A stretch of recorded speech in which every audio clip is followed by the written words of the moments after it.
محمد حذیفہ بن خلیل احمد مدرسہ صدیق اکبر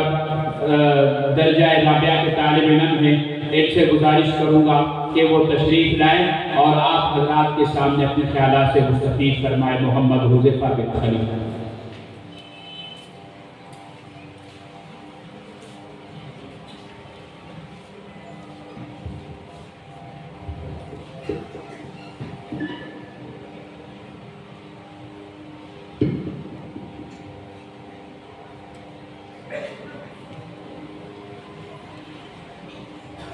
الحمد لله وحده والصلاة والسلام على من لا نبي بعده وعلى آله وأصحابه الذين أوفوا عهده أما بعد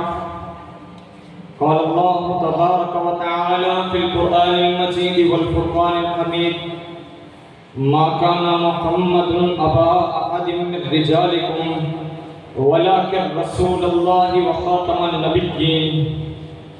وقال النبي صلى الله عليه وسلم سيقوم في أمتي 30 دجالون كذابون كلهم يزعم أنه نبي صدق الله العظيم وصدق رسوله النبي الكريم ونحن على ذلك لمن الشاهدين والشاكرين والحمد لله رب العالمين۔ سب سے اول تھا جس کو بنایا گیا، سب سے اول تھا جس کو بنایا گیا، تاج ختم نبوت سجایا گیا، محبوب کی ایسی تصویر کھینچ لی کہ خود خدا کو بنا کر سرور آ گیا۔ میرے محترم مکرم معزز دیوکار علماء اکرام، اساتذہ نظام اور مخصوص نشستوں پر تشریف فرما منصفین ابرار اور بزم ختم نبوت کے پروانوں جیالوں، اللہ رب العزت کا احسان ہے کہ اس نے اس بارونق باوقار پر سرور محفل میں چند معروضات سخن گوش گزار کرنے کی سعادت سے نوازا۔ جس موضوع سخن سے اپنا دامن گفتگو آراستہ کر کے حاضر ہوا ہوں وہ ختم نبوت کے وسیع و عمیق عنوان سے معنون ہے۔ ارباب فکر و نظر، وارثان قلب و جگر، ختم نبوت کا مسئلہ ان بدیہی اور ضروری مسائل میں سے ہے جن پر دلائل و براہین کی جسارت کرنا در حقیقت انہیں اقتصاد و نظر کے سانچے میں ڈھالنے کے مترادف ہے، مگر آج سے 1450 سال پہلے آمنہ کے لخت جگر سرور کائنات نے اعلان کر دیا تھا لا تقوم الساعة حتى يبعث 30 دجالون كذابون كلهم يزعم انه نبي۔ اسی فرمان عالی شان کے مطابق ہر دور میں مختلف ادوار میں جھوٹے مدعیان نبوت آتے رہے، لیکن رب کائنات نے محبوب کائنات کے تاج نبوت کی حفاظت فرمائی۔ ختم نبوت کے تحفظ و دفاع میں کبھی قرآن گویا یوں ہوتا ہے ما کان محمد ابا احد من رجالکم ولکن رسول اللہ وخاتم النبیین، کبھی قرآن یوں اعلان کرتا ہوا نظر آتا ہے قد جاءکم رسولنا یبین لکم علی فترۃ من الرسل، کبھی قرآن یوں کہتا نظر آتا ہے وما ارسلناک الا کافۃ للناس بشیرا ونذیرا۔ اسی طرح لسان رسالت اپنے نبوت کے سلسلے کو اپنے اوپر ختم کرنے کے لیے یوں بول اٹھتی ہے یا ایھا الناس ان ربکم واحد واباکم واحد ونبیکم واحد لا نبی بعدی۔ اسی طرح ایک مقام پر لسان اطہر یوں پیشگوئی فرماتی ہے انا آخر الانبیاء وانتم آخر الامم۔ اسی طرح صفحہ نمبر 232 اور صفحہ نمبر 232 صحیح بخاری کی جلد نمبر 2 میں حضور یوں اعلان کرتے ہیں الا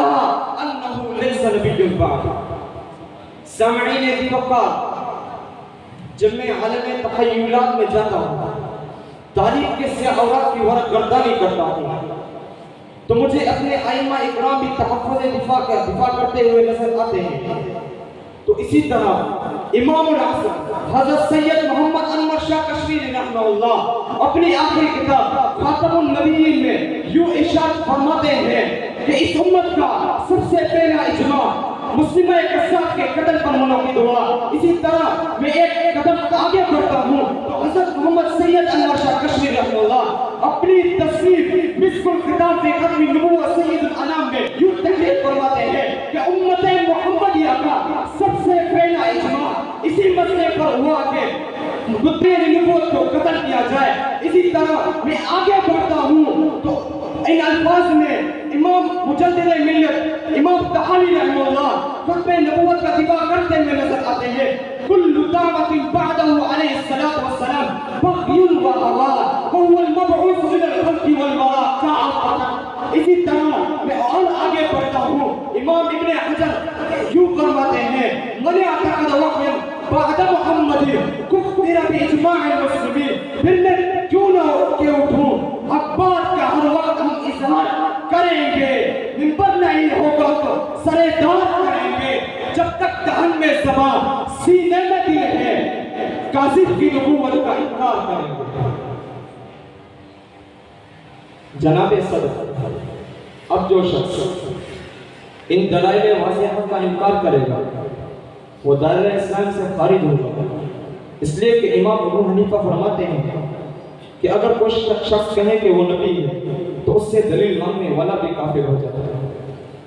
تو ان واضح حقائق و ظریف اقوال کے بعد دینی اور دنیاوی اعتبار سے کسی دلیل اپنی نقلی ضرورت نہیں تھی، لیکن برطانوی دور اقتدار میں کوئی ہمت نہ کر سکا کہ دجال قادیانی سے وہ شروع کرے جو حضرت ابو بکر صدیق رضی اللہ تعالی عنہ کے حکم پر حضرت وحشی رضی اللہ تعالی عنہ نے مسلمہ قصاب سے کیا تھا۔ اس کے بعد عصر کریم میں ایک ایسا قصاب انگریزوں کا خود کاشتہ ہوتا ہے جو اعلان کرتا ہے کہ انا نبی محمد۔ تو میں کہنا چاہتا ہوں اسے کہ علماء ربانیین کی قربانیوں نے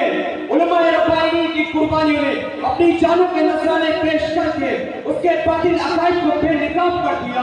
لیکن ارے ختم نبوت کے پروانوں جالو، میں کہنا چاہتا ہوں تمہیں اپنے دل کی تختیوں پر آج لکھ کر چلے جاؤ کہ جب کبھی جہاں کبھی ختم نبوت کے دفاع کی ضرورت پڑے گی ہم اپنی جانوں کے نذران پیش کرنے سے کبھی پیچھے نہیں ہٹیں گے، اس لیے کہ مسلمانوں کے ایمان کی مثال حضرت سمیہ رضی اللہ تعالیٰ عنہ کی طرح ہونی چاہیے کہ سینے پر پتھر رکھا ہوا ہے، ابو جہل خنجر لے کر کھڑا ہوا ہے، سمیہ کے پاؤں دو اونٹوں سے باندھ کر رسہ کھینچ کر کہتا ہے سمیہ، ابے سمیہ بتا تیرا عقیدہ کیا ہے؟ کہنے لگی مجھے کملی والے کی صداقت پر ناز ہے، ابو جہل میں تیری طاقت اور تیرے خنجر سے نہیں ڈرتی۔ کہنے لگی ارے لوگوں گوارے نہ، میں زندہ دو ٹکڑے ہو کر جی جا رہی ہوں، لیکن میرے عقیدے میں فرق نہیں آیا، میرا خدا بھی ایک ہے، میرا محمد بھی ایک ہے، جب پھر میں کیوں نہ کہوں لفظوں کے بیچ رہا ہوں پیالے خرید لو، ارے شب کا سفر ہے اجالے خرید لو، ارے شب کا سفر ہے اجالے خرید لو، مجھ سے نہ ہو سکے گا قاسم ختم نبوت کا احترام، میری زبان کے واسطے تانے خرید لو، وما توفیق الا باللہ۔